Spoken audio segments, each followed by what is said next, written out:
Alright guys, and welcome back. Right, today is a very exciting day because we're going to be fitting the C20 engine to this Vauxhall Nova.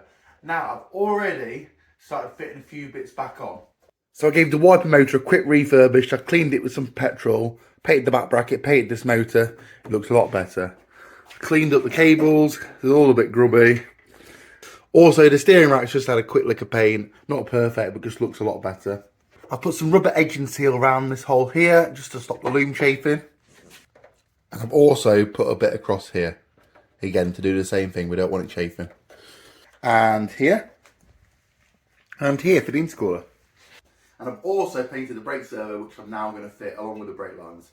Now if you've noticed my eyes, yes, I'm suffering really badly with hay fever. It's peak season for me at the minute. I'm hoping it's going to pass soon. Alright, let's get this fitted. So the servo bolts on through the bulkhead with 4 M8 lock nuts. Now there is a clevis pin on the back that slides through the plunger and the brake bar and is connected to. This is secured with a spring clip. So the original metal brake pipes were really clean, however they did have some paint loss on the end from previous brake fluid leaks. This wouldn't do for this engine bay. It would spend quite a lot of time making it look nice and it would be a shame to leave them like this. So I sanded them back, gave them some extra primer and some gloss black just to finish them off. You can't really get the brake pipes on wrong. All 4 of them are a different shape and they've got 2 different types of fitting nuts. So just take your time, observe where they go. It's fairly straightforward. So I make sure the brake pipes are all fitted properly on the bulkhead and in the chassis legs before I finally tighten them into the brake master cylinder. And that's the servo, master cylinder and brake lines all fitted up. I then pull the main wiring loom through the bulkhead from the cab. I've been using Tessa cloth tape, which is like a VAG factory tape, just to tidy the whole thing up and get rid of the 30-year-old tape what was on it. I think this gives it a really modern day, clean factory look. So the screen wash wiring originally went round here. I've got rid of the tank and I wanted to make it hidden underneath the scuttle area. So I've extended the brown wire, cut the loom back, and I made it feed through the original hose from it, which is there. It's nice and factory looking, obviously. I found some more dodgy repairs in the loom further down, so I'm going to leave the loom for today because I really want to get the engine in. That can go out here out the way, but doesn't that look really good? I'm really pleased with that so far. Right guys, engine's out. As you can see, I'm going to put the last few bits on. So we need to put rock cover on, injectors, finish the loom, and then it can go in. There's the rock cover looking very nice.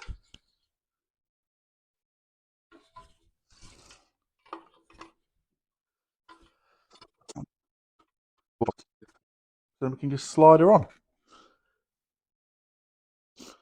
Brand new stainless steel bolts.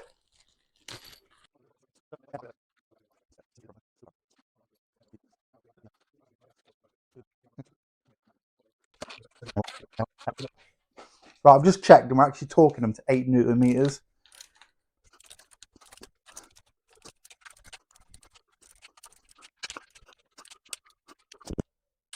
Right, they're all tight now, so we're going to put the spark plugs in. Now these are just standard LED spark plugs. However, I probably would recommend RS Turbo ones, gap to 0.7 I think it is. It's a little bit hotter. They can stand the heat a bit more, but these will do for now. We might upgrade later down the line.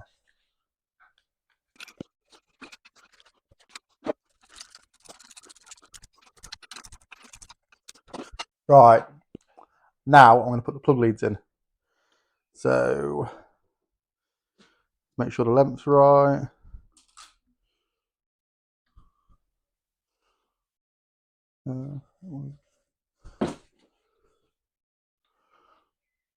So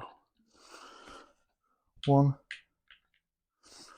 2, 3, and 4. I've also got the plastic retaining clip that needs to go in the end there.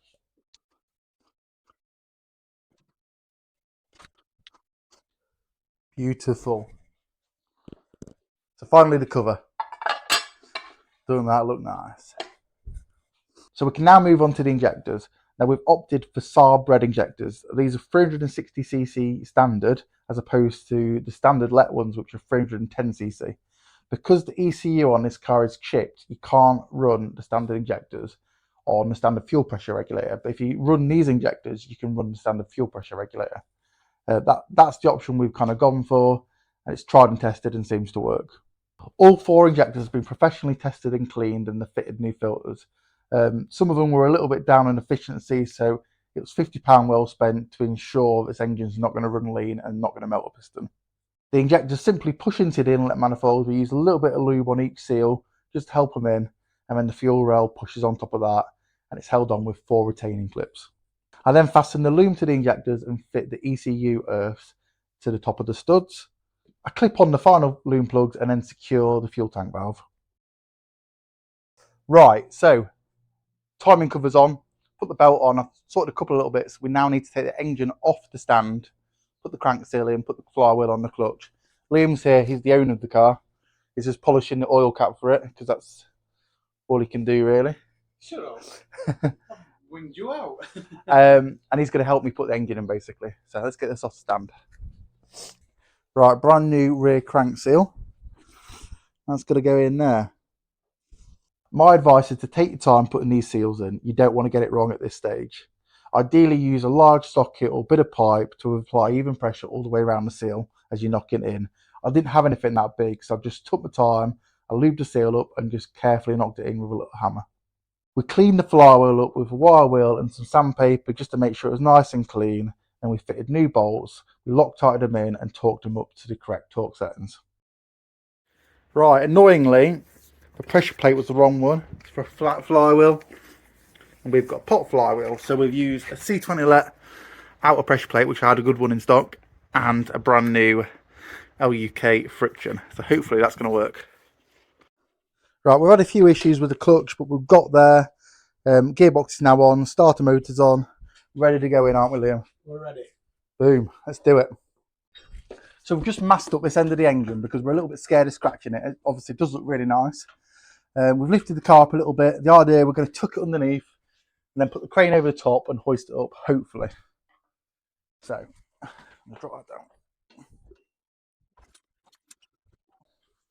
This is how they used to do it at Vauxhall.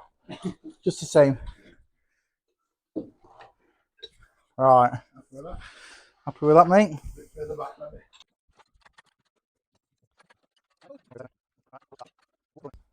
So we're going to put the rear mount on first, because I had trouble with that last time. Just going to put a little bit of Loctite on each bolt, just to be safe. Beautiful.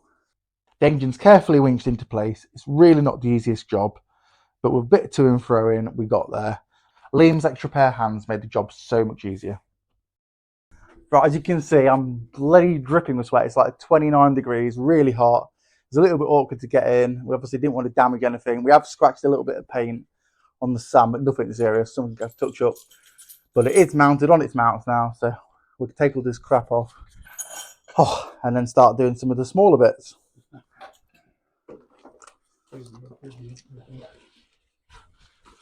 Beautiful. Right, we're going to wrap the video up for today, I think. It's in, it's looking all right. Like I said, there's a few bits I need to touch up, but it doesn't look bad, does it? So thanks for watching, guys. If you haven't already, hit the subscribe button and stay tuned for next week's video where we might even get it running. See you later. Bye-bye.